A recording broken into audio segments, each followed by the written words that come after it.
গোবিন্দপুর, সুতানুটি, কলিকাতা, এই তিনটি গ্রাম নিয়ে আজকের শহর কলকাতা তৈরি হয়েছে, সে কথা কাউরির অজানা নয়। কিন্তু সেই সময় জমিদারদের দাপটের সময় আরও একটি গ্রাম ছিল, যে গ্রামের নাম ছিল বিরোজি।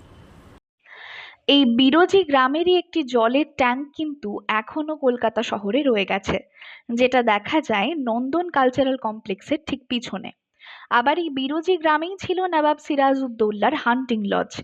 এই হান্টিং লজ অবস্থিত ছিল ঠিক সেই জায়গায় যেখানে কলকাতা শহরের অন্যতম স্থাপত্য ভিক্টোরিয়া মেমোরিয়াল প্রতিষ্ঠিত।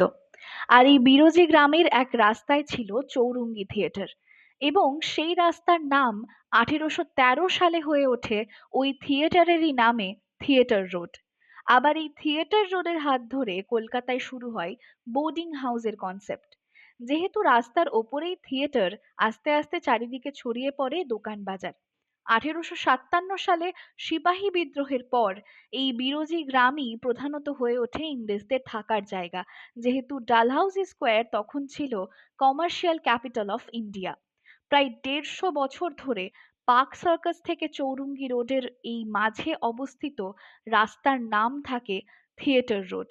কিন্তু 24শে এপ্রিল 1968 সালে বিখ্যাত নাট্যকার উইলিয়াম শেক্সপিয়রের চতুর্থ জন্মশতবার্ষিকী পালনে এই সরণির নাম হয়ে যায় শেক্সপিয়র সরণি।